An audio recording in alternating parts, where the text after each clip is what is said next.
We're going to be talking with Dr. Darrel Ray, a author and psychologist who has written two books, The God Virus and Sex and God. And Dr. Ray, why don't you start by telling us a little bit about yourself, about where you came from? I was born and raised fundamentalist, Wichita, Kansas, in a very fundamentalist church there, and just learned a lot about religion when I was growing up, and had a great interest in what was going on in human beings. But I also had a lot of interest in sex, and by the time I was 12 years old, I was doing a lot of research. Let's put it that way. So I've been researching ever since. But I grew up in Wichita. Got my undergraduate degree in anthropology, sociology at Friends University, a little Quaker college. And then I thought I wanted to go on and be a minister, so I got my master's degree in religion at Scarrett College for Christian Workers in Nashville, Tennessee. So that's pretty religious. But I didn't think I could tell anybody else what to believe. And after 2 years of a master's degree, I didn't believe it. So I kind of went on my different path and went into a doctorate in counseling and psychology. And, I've been there for the last 30 years. But I've never lost my interest in sex or in religion. So that's partly why we're talking today, because I wanted to figure out what's going on with those two pieces of our humanity. What would you say is that really was the turning point for you? Well, in what respect, where was it that you realized that the religious path you were on wasn't where you needed to be? Well, the religious path probably started changing when I was about 12 years old, because I went up on a mountain in New Mexico and found shark's teeth on the top of this mesa, and asked my aunt, where did these shark's teeth come from? And she said, God put them there in the flood. Well, even at 12 years old, I knew better than that. So it was a downhill slide after that. So I just stayed, I was forced to stay in religion. That's where my parents actually became missionaries when they retired. So it wasn't like I had an option until I got out of the home. But I became more and more liberal. And I would say the big turning point was I tried preaching. I taught Sunday school. I was a tenor soloist in several churches. So I gave it my best shot. Just didn't seem to ever quite take. And then I got divorced in 1988 and didn't have to worry about the religion anymore. I lost my super fundamentalist in-laws. They were sweet people, but boy, they were sure religious. And I had a hard time dealing with that. So that was probably the biggest event. When you go through something like a divorce, you really do some re-examining of life, and it gives you a chance to get rid of stuff I should have jettisoned it 10 years before that. But it's life. I didn't really do anything with it except just I study, I read. I'm big on psychology. I'm big on science, and just kept my interest going throughout that decade of the 90s. And then when George Bush was elected, man, that helped me motivate me to start looking at religion as a real serious threat to our civilization. Well, real quickly, let's discuss your first book, The God Virus. I know that if anybody wants to, they can watch a lot of your lectures on YouTube. I've caught a couple of them. The book is a great read. Tell us a little bit about that book real quick.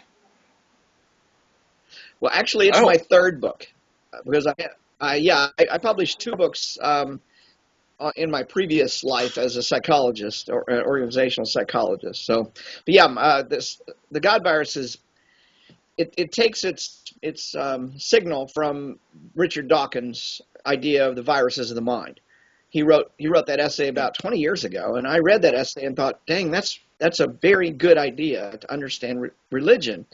The problem is Dawkins is a biologist, and I'd read Harris, Hitchens, Dennett, Stenger. I'd read all of them, and what I saw was none of them were psychologists. So they're explaining an essentially psychological phenomena, certainly a sociological phenomena, and they're doing it through biology or neuroscience or philosophy. I wanted to take a whole new look at it, and I wanted to take a look at religion in a way that a layperson, you wouldn't have to have a degree to figure it out. Now, I'm not saying those other 5 authors are hard to read. I think they're easy to read, actually. I've heard people say, well, how does that actually apply to me? So when I wrote the God Virus, I really tried to make it applicable to your daily life. And I think by the end of the book, especially the last 6 chapters or so, there's very specific things. Here's how you can work in this religious world. Here's how you can relate to religious people. Here's how you can be who you are, be more genuine with yourself. And I had not seen anybody writing that kind of stuff before. So I was hopeful it would have some benefit. And lo and behold, wow, it's really done well. I've been very shocked at how many books of the God Virus have sold over the last 3 years since Absolutely. It was an absolutely fabulous read, and like I said, anybody can watch your lectures of the same title on YouTube, which you have quite a humorous style, I got to tell you. Now, I want to go ahead and talk about your newest book, Sex and God, how religion distorts sexuality. Let me first of all tell you, I wish this book had been out when I was 16.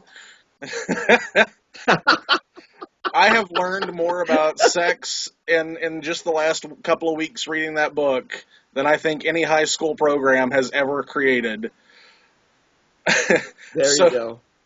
I'm glad to hear that. So tell us about that book now. Well, that's exactly the reason I wrote it. I think we are surrounded in our culture by sex-negative messages that prevent us from really seeing who we are as sexual human beings. And, sex is a big part of who we are. And as I write in Sex and God, we are not like other animals. Religion's always telling us we're special. And I would entirely agree with the concept that we are special. But we're not special the way the Pope thinks we're special, or the way the Mormon Church thinks we're special. Most animals only have sex when they have a reason to reproduce, when the female is in heat.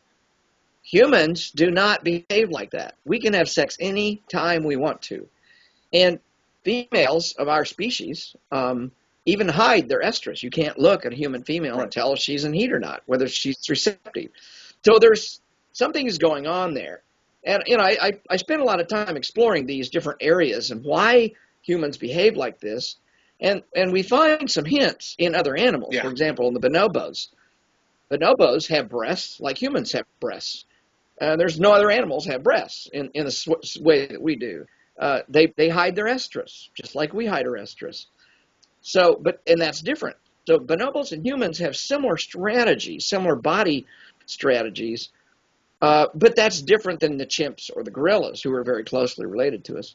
When you start looking at all this, and then, of course, I add in examination of other cultures, we start seeing that what religion has been telling us for thousands of years is malarkey, to use Joe Biden's term.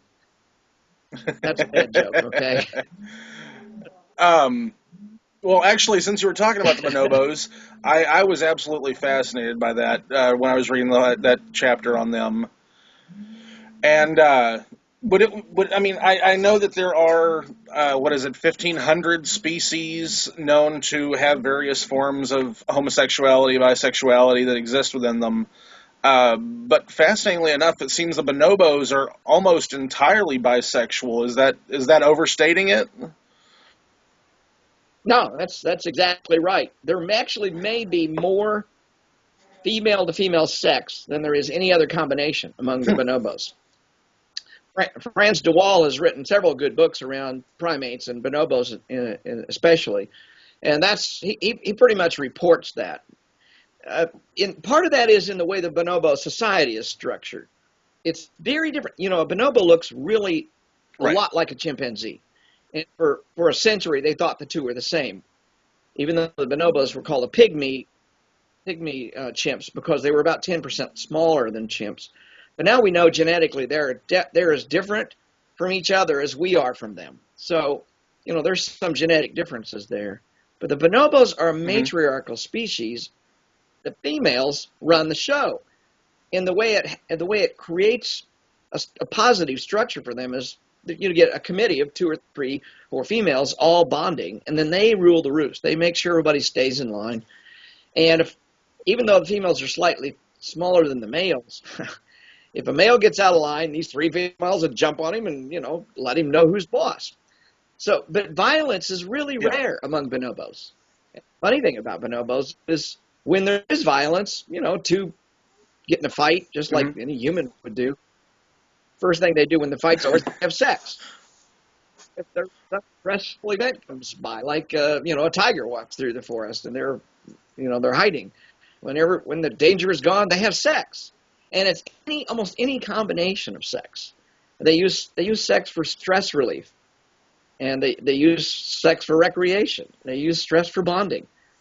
Hey, that's the way we do it too. We're very similar to bonobos. Well, so often we're taught that sex is primarily for procreation.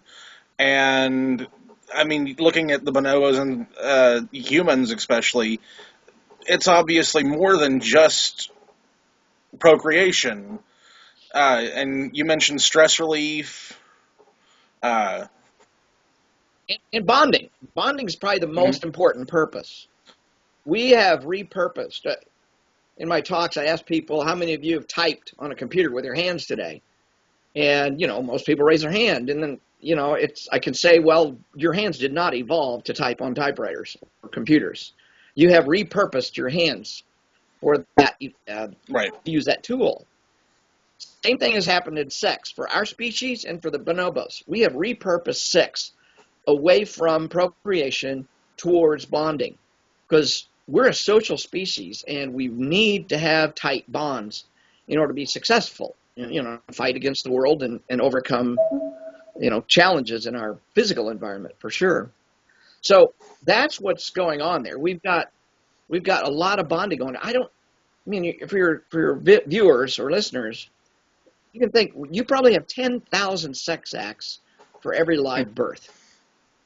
So what's the purpose of that? I just was listening to a show this morning, and a biologist was saying you could take two 20-year-old kids, a girl and a boy, at their height of fertility, and let them have unprotected sex, and they'll still only have a 20% chance of getting pregnant. That's not very fertile. If my dog gets in heat, she's going to get pregnant probably that time. It's very efficient. Insects only get one shot at getting pregnant. They get the first time. So there's a reason why our species is actually pretty darn infertile. We are very infertile relative to all other species, except the bonobo. They're pretty darn infertile too. They don't have babies every time they have sex. They too will have 10,000 sex acts for every baby that's born.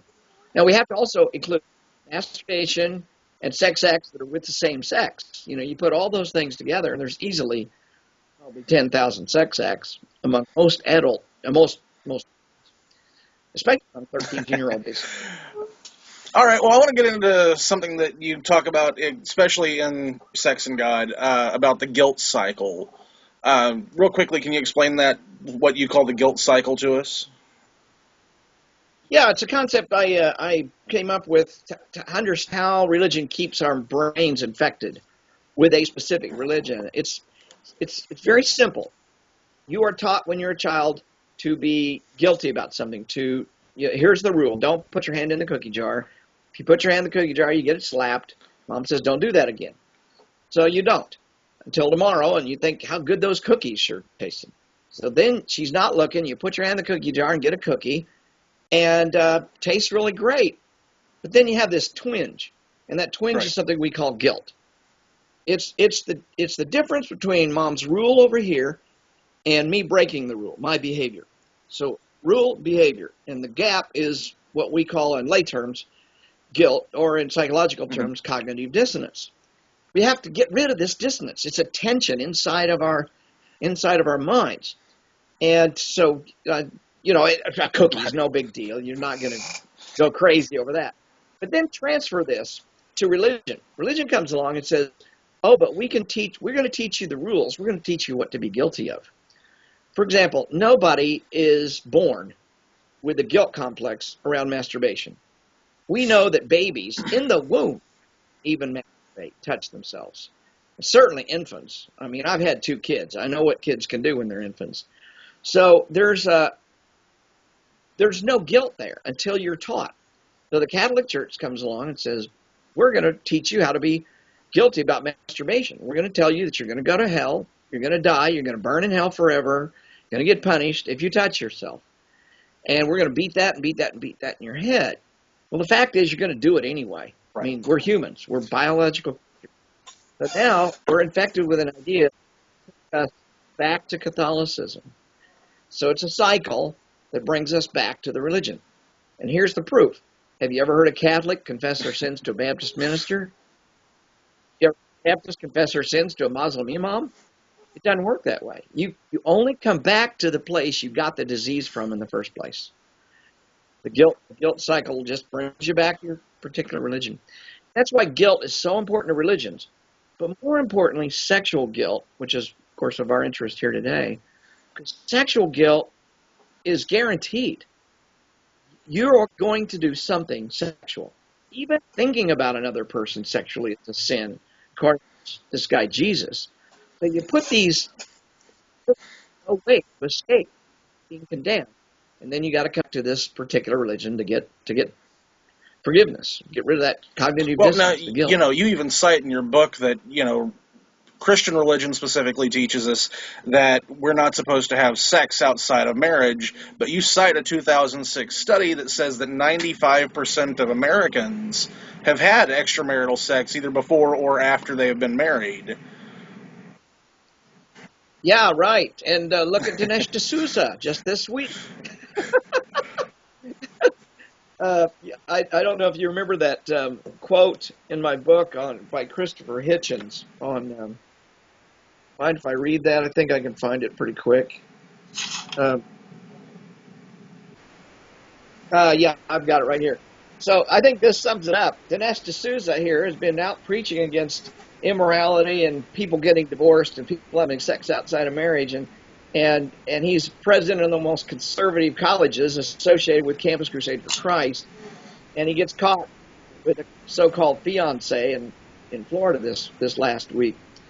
Well, Christopher Hitchens said this, and I think in a speech, he said, I always take for granted that sexual moralizing by public figures is a sign of hypocrisy or worse, and most usually a desire to perform the very act that is most being condemned. This is why whenever I hear some big mouth in Washington or the Christian heartland banging on about the evils of sodomy or whatever, I mentally enter his name into my notebook and contentedly set my watch. Sooner rather than later, he will be discovered down on his knees in some dreary motel or latrine with an expired Visa card, having tried to pay well over the odds. He peed on by some Apache transvestite. Only Hitchens can write like that. Well, too bad he didn't get to see this one happen, because I know how much he had a distaste for Dinesh. Oh, I know. And so many of my friends have debated him or been involved in something related to him, and they're just delighted about this, of course. But here's my prediction. This is based upon the stuff I talk about in the God virus. I talk about in the God virus how often these leaders go astray.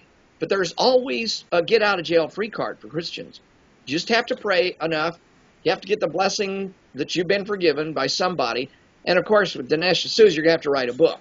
So I am predicting today, right now, that there will be a book, I'm guessing within 2 years, certainly not more than 3 years from now, that he will confess his sins, say how terrible he was for doing all this. Oh, and by the way, he will marry this new gal, or he will certainly get divorced from his wife.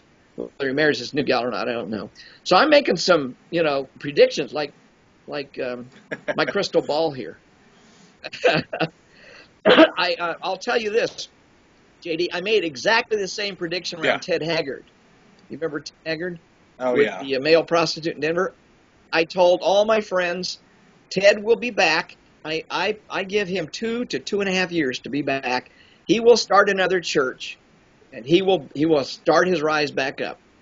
I didn't predict a book out of him because he'd not had that didn't seem to be in the cards. And I was right. These guys always come back, and they find a sucker to. Yeah, well, I mean, speaking of Ted Haggard, I mean, we love hypocrisy here. So I'm curious, if you were given the opportunity to stand before Ted Haggard's congregation, the one that he's preaching right now, If you had 5 minutes to stand before them, what would you say to them concerning their pastor? Oh, JD, God, that's a hard question. I don't think I could answer that right off the bat. Oh, let's see, what would I say? Well, number one, if they were stupid enough to go back into that congregation, there's nothing I'm going to say is going to change their minds. So I'm whistling in the wind, or rather, I'm spitting in the wind. Well, I found it interesting about Pastor Ted Haggard that I think it was about a year ago he did an interview where he said that he felt that if he was a younger man, if he was in his 20s nowadays, that he'd probably consider himself bisexual. Yeah. Oh, he said that. But he said that Wow. because of where he is in his life now and married and has children, that he couldn't see himself living that type of life at this point. Yeah. Well, I talk about this somewhat in Sex and God. I see the church evolving, and I see religion as an organism that's always evolving in response to the culture it's in. And I am positive that we are going to see fundamentalist churches opening their arms to gays and even gay marriage within 10 years, probably within 5 years. We're already starting to see, for example, a major evangelical just came out this last week. Can't remember his name right now, but he's a big guy in the evangelical movement. He said, we should not be making homosexuality such a big sin. Well, that's the slippery slope, to letting gay marriage into Christian churches. But the fact is, if you don't, I'm speaking from the religionist point of view, if they do not evolve, they're going to die. Because the youngest generation right now is very friendly to gay marriage, very, very open, much more open to gay, to gays, LGBTs community in total. So there's no way they can survive and stay so sex negative. And they're not just sex negative around gay, they're sex negative around a whole lot of other things. So we're going to see an evolution, and they will claim, no, Jesus always was friendly to gays. And Jesus, someday somebody will even say Jesus will bless a gay marriage. We'll see that in 10 years, I'm sure. Well, let's get to something slightly more on point here.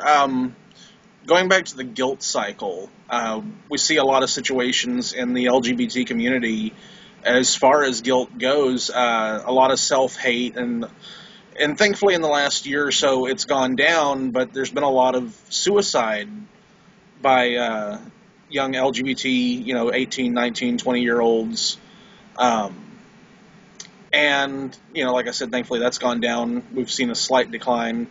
And I had come across one study that said that 20% of all gays have attempted suicide, which is 112 times the heterosexual equivalent of suicide, and that the majority of those LGBT youth that had attempted suicide came from religious backgrounds. Yeah, I fully believe that study, and it's supported by other evidence, of course. Suicide is a response to incredible stress. And that's why, for example, you see high suicide rates in the military. You got a really stressful environment. Yeah, you're going to see elevated suicide rates in environments like that. So, of course, the religious right says, well, they're committing suicide because they're violating God's law and all that kind of bullshit. No, what they're doing is they're responding to the stress, and they don't have the coping skills to deal with that kind of stress. That's why I was just thrilled and thought this is an amazing idea when Dan Savage came out with the It Gets Better campaign. And I think he set the pace for some really important discussions and programs that, they're really starting, I think you're right, they're starting to have a positive effect. But it's hard to maintain this sex negativity when you know somebody who's a very nice person and they're gay. Your next door neighbor or your brother or sister, it's hard to hate people. And I think as gays have come out of the closet, we're seeing a whole lot of people saying, oh, well, maybe it's not that bad, or maybe I can, understand them a little bit better. So I think the coming out part of the LGBT movement in the last 10, 20 years has just been phenomenal. I personally you probably see in my talks, I tell atheists, look, we got to do what the LGBT community's done. We got to come out and we got to be who we are and not be ashamed of it.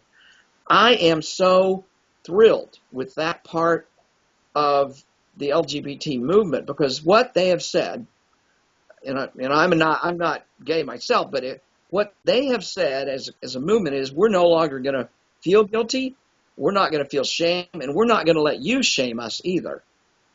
And that's just empowering when you say to the rest of the world, believe whatever you want, but I'm not changing, and you're gonna have to learn to live with me.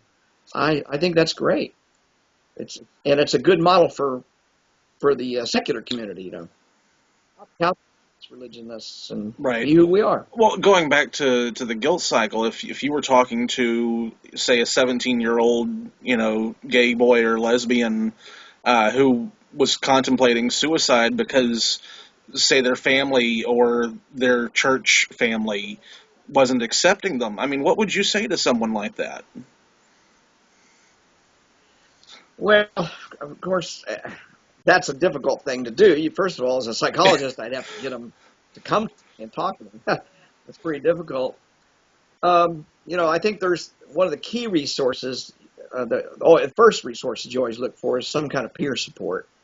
Because even though you come to a psychologist's office once a week or twice a month or whatever, they're not there for you when you really need it. So some kind of peer support, LGBTQ group in your school, high school, or your college, that'd be the first place I'd try to connect somebody to. And the second place is connect them online to somebody. So it's not what I would say to them as much as what I try to do to connect them to other people who are having similar problems. Because part of the stress that leads to suicide is isolation. Right. People feel isolated. I worked in a prison situation. First 10 years of my career, I was working in juvenile justice and the prison system in 2 different states. And the highest probability of suicide were kids that were in isolation, were put in a cell by themselves with no social contact. And we had to watch them very, very closely. Now, they may have already been on suicide watch or something. All I'm saying is, isolate somebody. Going to high school and you're the only gay kid you might as well be in solitary confinement. You're probably being bullied, a lot of other things are happening. So we need to help connect these people to each other. And I think that's probably what's happening, is we're seeing connect. Yeah. And in group. Well, I mean, speaking of bullies, I mean, you're not too far from, one of probably the most extreme bullies, the Westboro Baptist Church. I'm 45 miles from here. And, they're one of the more extremes, but, oftentimes we hear a lot of Christians that they'll say one of the most popular lines is to hate the sin but love the sinner. And how would you, that line has always kind of confused me, even when I was going to church, is how do you separate those kinds of things from a Christian perspective? And it just doesn't work. No, you can't. And the very concept of sin implies guilt, and guilt is what you learn. You learn what is a sin. It is a sin in the Catholic Church to eat the wafer at the wrong time, as P.Z. Myers found out.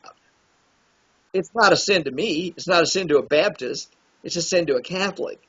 It's really not a sin for a liberal Presbyterian to have premarital sex, but it is a sin for Baptists to have premarital sex or Catholics to have premarital sex.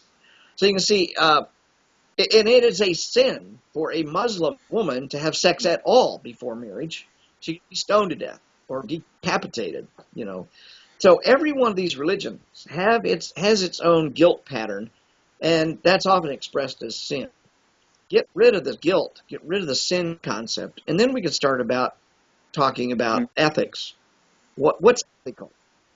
I can't hate you but like your ethics, It's no sense. We have to learn how to be on this planet together, and sin is just such a stupid idea. It's based on rules that keep you infected with the God virus. And that's part of the reason JD, I think, let's get a little off topic here maybe. I think sex is the absolute weak spot for religions.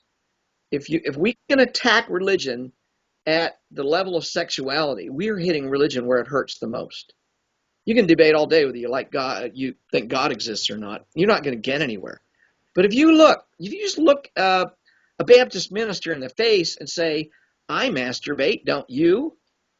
and see what his response is. He knows he masturbates, and he knows he cannot admit it.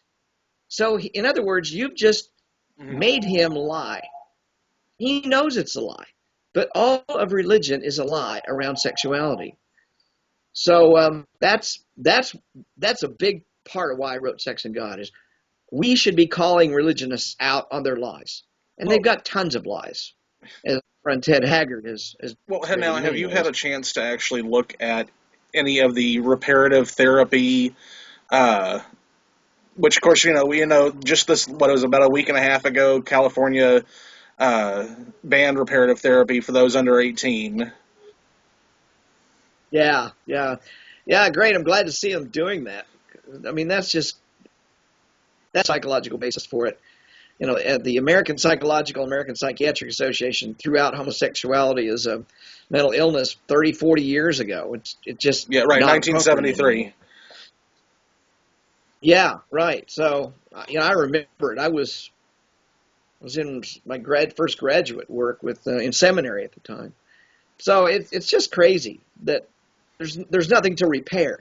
You can't repair something any more than I could repair you into being a world-class athlete or something, I guess. And you're born a certain way, with a certain set of genes. And as I write in the book, it's not just genetic. It's epigenetic, and it's environmental, and it's cultural. I talk in the book about the 3 different layers of the map.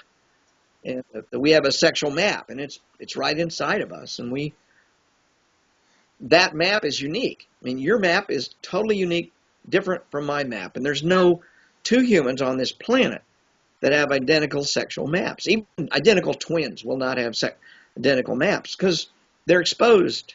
Even in utero, even when they're still a fetus, they're still being exposed to somewhat different chemical environments. And that's why I go so much trouble in the book to talk about, the spectrum of sexuality that's there, because religion says you're either male or female, and that's bullshit. We know you can be a whole spectrum of things. You can be part. We know you can be a whole spectrum of things. You can be part female, part male. You can have part male characteristics, part female, and it's all there, and we need to recognize that. You gave me a lot right there to think about real quick. Real quick, can you explain, you mentioned epigenetic. Can you explain that real quick? Yeah, that's a very interesting area of study that's just really come into its own in the last 10 years.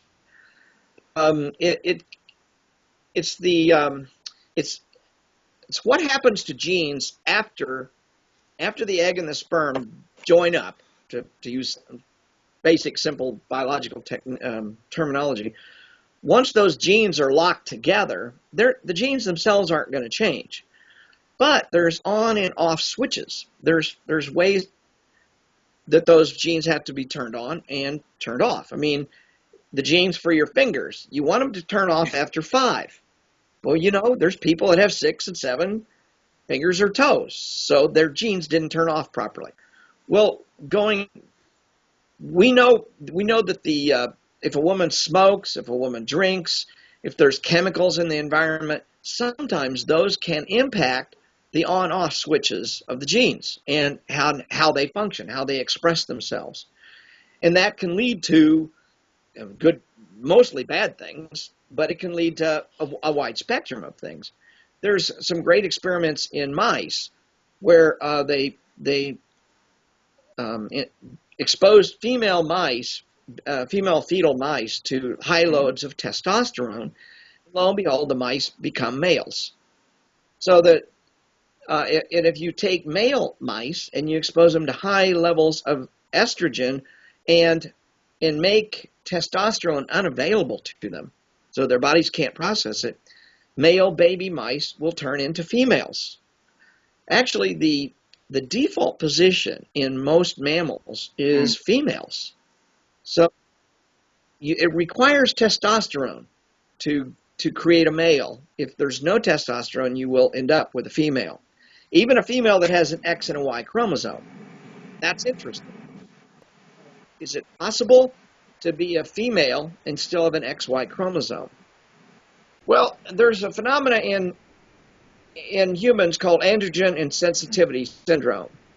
And it's rare, but it's common enough that we see it. I don't know, I think one in 10,000 people have it. It's when a boy, a male fetus, is born with an inability to use testosterone.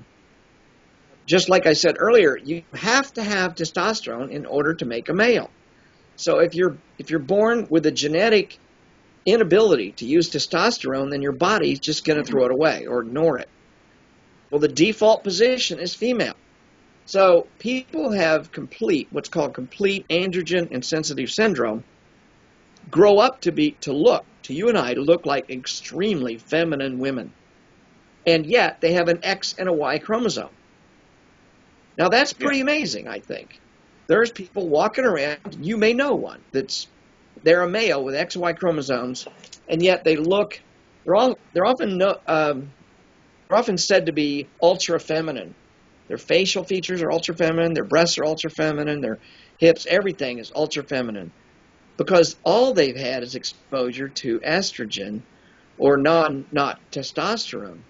Whereas even women, normal women, I should say, women who are develop in the fetus without that syndrome are getting exposed maybe to a little testosterone, whereas these are getting it or none because your body can't even respond to it. So what's that tell us? Why am I talking about this?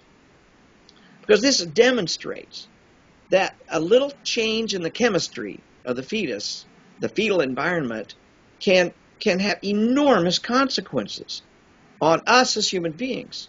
And that's epigenetics.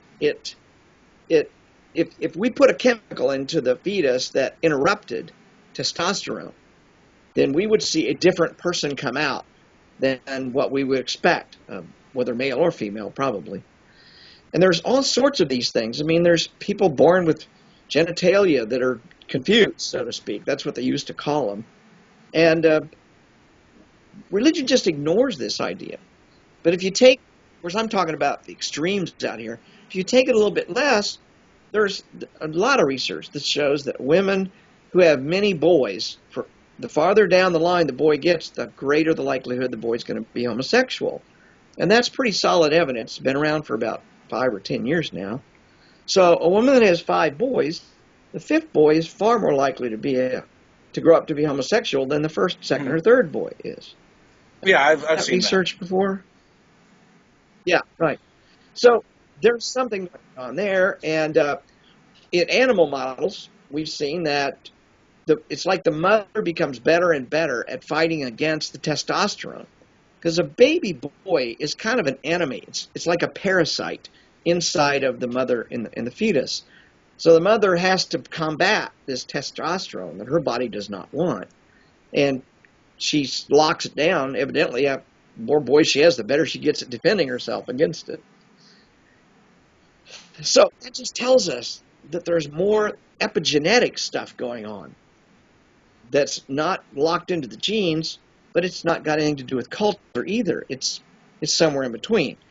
And it can happen outside of the womb too, but generally the epigenetic stuff is happening in the fetus. I want to take just a few minutes here as before we finish up to discuss how society has changed really in the last 40 and 50 years concerning homosexuality. I mean, if you look back 30, 40, 50 years ago, you saw extreme hatred. Homosexuals were pushed to the fringe. Eventually Stonewall happened. Yes, we had right. that pushback. And, I mean, we're now at the point where, I mean, even just today, you had the New York Second Court of Appeals that said that the Defense of Marriage Act is illegal, and it's looking like it's going to go to the Supreme Court.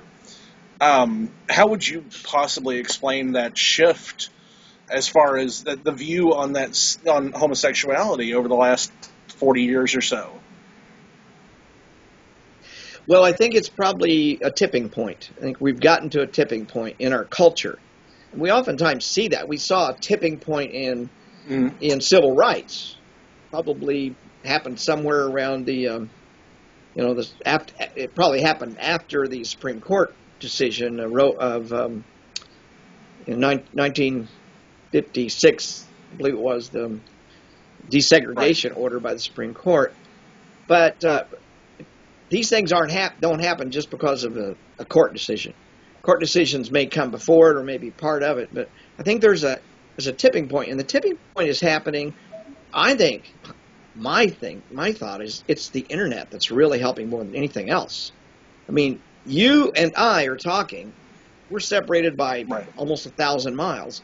We're comparing notes and we're reading newspapers and sharing information that we've gotten from other thousands of miles away. The amount of information and the ability to communicate and coordinate, I think, has allowed the LGBT community to really focus its power in places. I mean, there's not a lot of congressmen out there in major areas like New York City Hmm. or Houston even, or San Francisco that are going to come out ranting and raving against gays and gay marriage these days because they won't be able to get elected because gays have resources. Gays give money to political. So you get all these things starting to change, and I think you're at a tipping point. And my hat's off to the LGBT community. I think you're within 5 to 10 years of becoming so damn normal. We wonder why this was even, but I'm sure hope it is. Oh, I mean, have you ever been to Houston? Have you gotten to speak in Houston at all? Oh yeah, yeah, I've been there many times. Yeah, I was at the Oh, you Texas were Free okay. Thought Convention last year.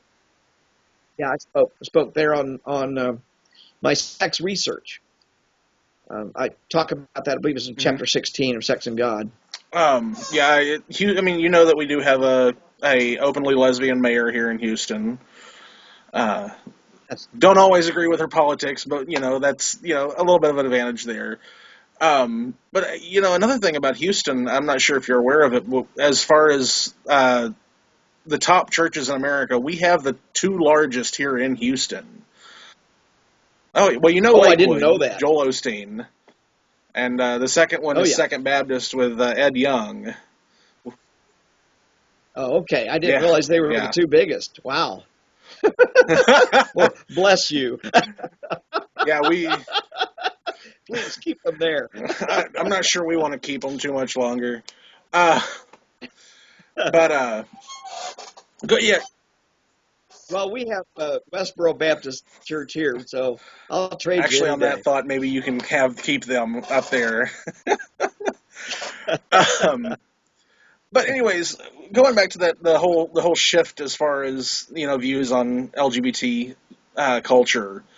Um, a lot of people have noticed that if you look back over the last few decades, that a lot more acceptance of gays within their own culture.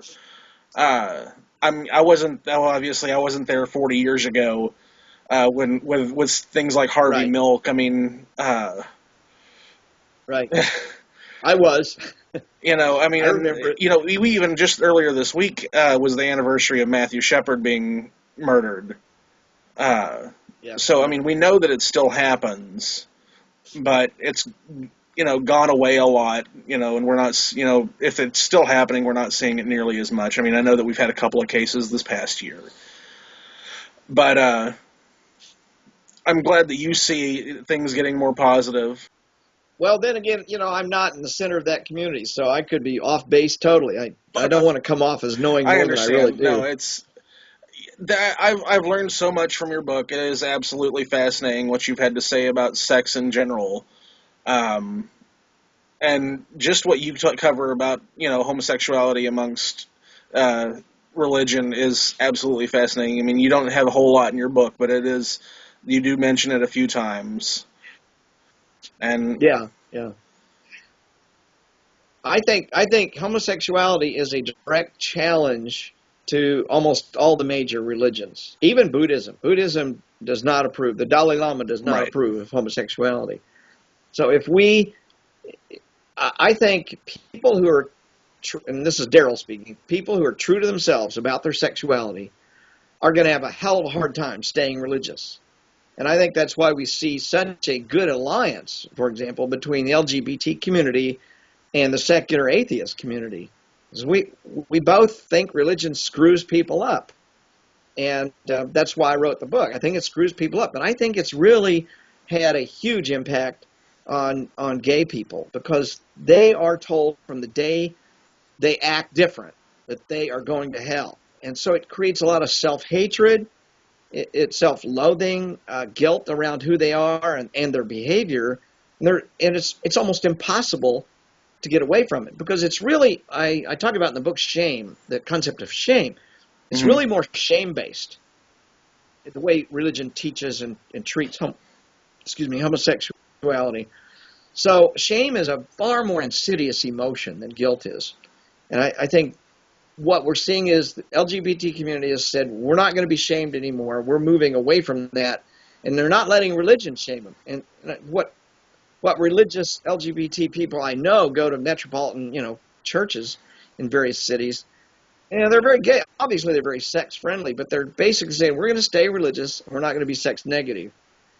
But when you look at their theology, it doesn't look anything like the Baptist church or the Catholic church. They're basically inventing a whole new Right. That's religion. actually, I know a whole lot of people like that. That they're gay, they're openly gay, but they still go to some form of church or other religions. Some of them will become Buddhist or Wiccans and pagans and that kind of thing. Yeah.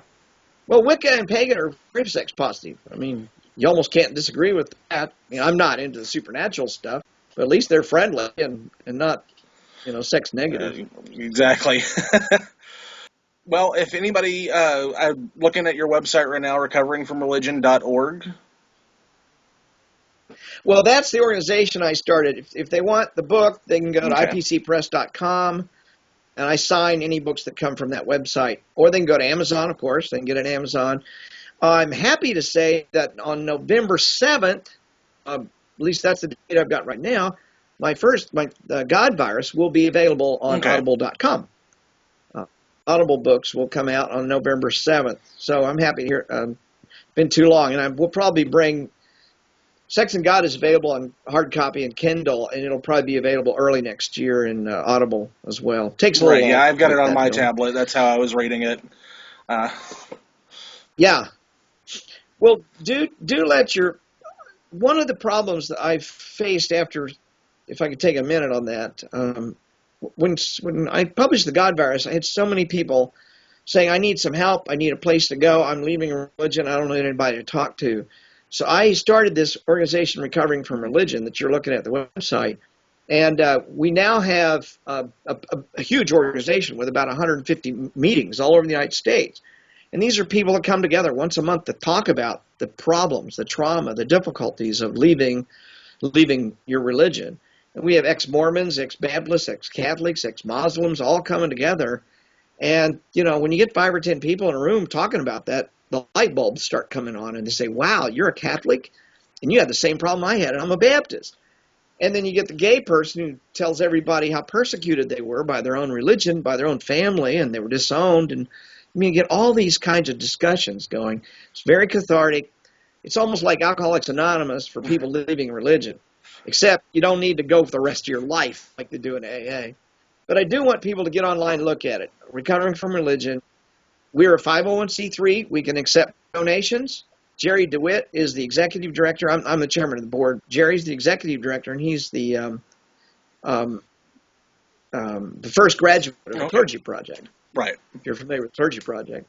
And Sarah Moorhead up in Omaha, Nebraska is kind of our administrative guru. And we've got a dozen volunteers helping us. And we're expanding into England and Canada and Australia. We're even in Bangladesh and India. So it's a growing movement. as people leave religion, they need a place to come talk about that experience before they move on with the rest of their life. Absolutely. So you just did a documentary with Professor Richard Dawkins? Yes, Richard Dawkins came to Kansas City, interviewed me about a year ago for this documentary. Documentary is called Sex, Death, and the Meaning of Life. And it features my research on sex and secularism, where we question 14,560 atheists about their sex life, basically. And nobody had ever done that before. So he shows how guilt, we've talked earlier about the guilt cycle. What Dr. Dawkins does in this documentary is show how insidiously guilt interferes with people. Religious guilt interferes with people. And he uses my research as one of the early parts of the documentary. So it's a lot of fun. I mean, it was really fun to work with Dr. Dawkins, and now it's even more fun to watch it come out. You can find it on YouTube. The whole thing is actually available on YouTube right now. The first episode, it'll be 3 parts, 1 hour long each part. And what was the name of it one more time?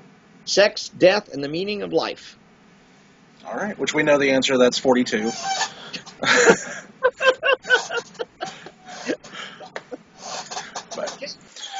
Well, thank you so much. I hope within 10 years I see you writing textbooks for high school.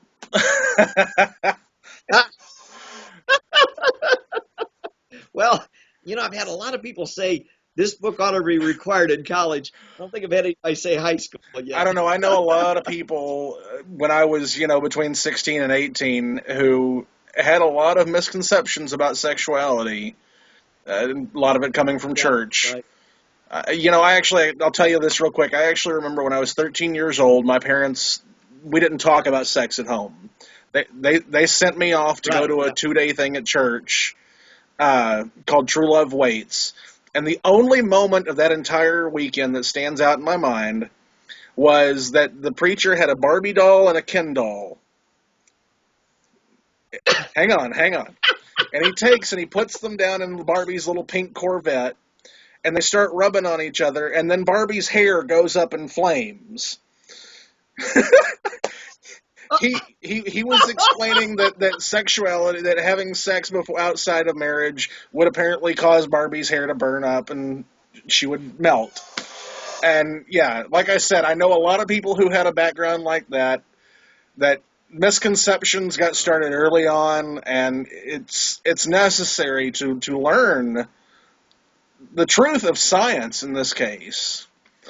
JD, that is among the more bizarre stories I've ever heard. So thank you. That's a good story. If you want to use that for your next book, go right ahead. I may, yeah.